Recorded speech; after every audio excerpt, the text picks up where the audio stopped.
Tanzania is a very peaceful country. And what President Samia Suluhu said, we should respect our countries, Mr. Speaker. There is mutual respect. And I hope as the activists run around East Africa trying to meddle in the internal affairs, they must be put to stop, Mr. Speaker. Because what business would you have to go and meddle in affairs of Tanzania?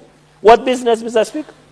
These activists, and I want to ask President Samia Suluhu, Mr. Speaker, of Tanzania, to be very careful, because these activists are funded by enemies of Africa who want to destabilize the unity, the peace and tranquility of most African nations, Mr. Speaker. U.S. land rent, among others, Mr. Speaker, so that we can ensure that we support, Mr. Speaker. But I want to challenge counties, and I want to warn governors. No governor is special. Even if you criticize the president, you are not special. We want to tell the governor of Trans Nzoia that he must be held accountable. However much he tries to politicize the issue, he must face the full wrath of the law, Mr. Speaker. And I want even to throw mind, Mr. Speaker, this country people should avoid bad manners. I want to thank Her Excellency Samia Suluhu for calling out activists who wanted to go and disrupt the peace in Tanzania. In fact, should have detained and prosecuted them because they have taught this country bad manners, Mr. Speaker.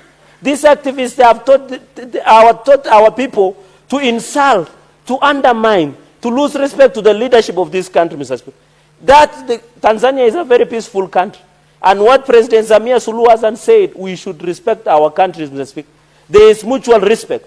And I hope as the activists run around East Africa trying to meddle in the internal affairs, they must be put to stop, Mr. Speaker. Because what business would you have to go and meddle in affairs of Tanzania? What business, Mr. Speaker?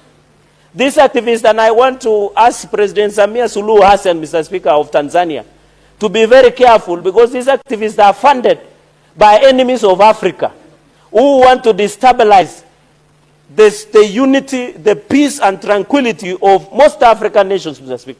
You saw even in the last Gen Z protest, Mr. Speaker, there were allegations that international donors were financing instability, Mr. Speaker, in this country using what we call international donors, Mr. Speaker. So I want to ask the President Samia Suluhu that in the spirit of East Africa, he should assist us to discipline some of these ill-behaved activists that have continued to destabilize Kenya, Mr. Speaker. The island of peace of Tanzania must be protected, Mr. Speaker. Senator Cherargei. Anawafinya kabisa. Senator Cherargei, can you relate what you are now discussing with the division of revenue bill? Can you relate the two? Because you okay. I'm trying to relate.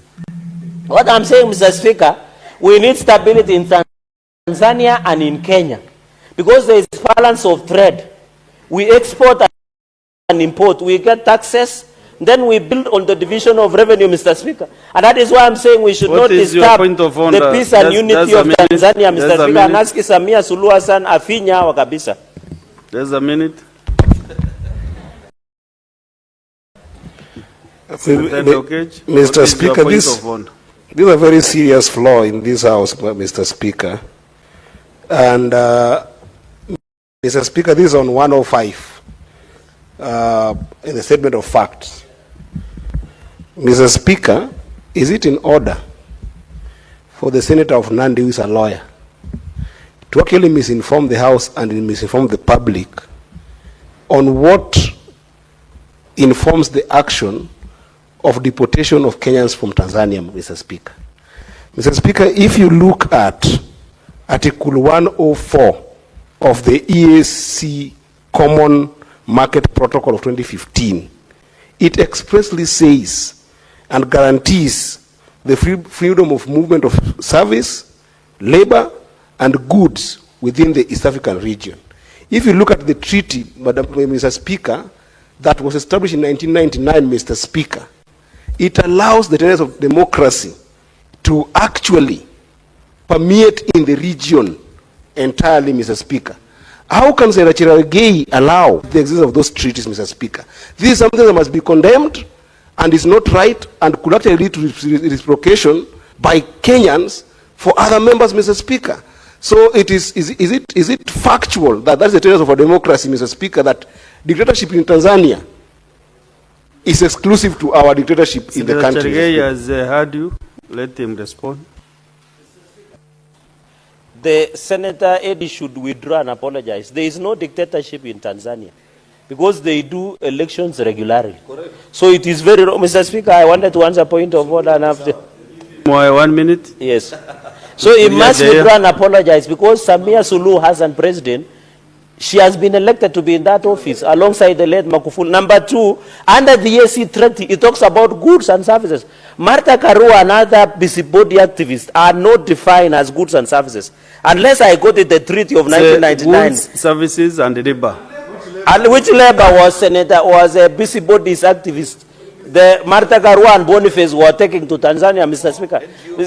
And NGO money and cloud chasing in TikTok and Facebook, Mr. Speaker. Mr. Speaker, with those many remarks, I submit and I pray that we go to mediation, Mr. Speaker. Mr. Speaker, I shall not be intimidated. These are people who are financed by NGOs, Mr. Speaker. I will not be moved. If they have eaten NGOs money from Soros, Mr. Speaker, I should ensure. Senator Cherargei, you have finished. Assume your seat.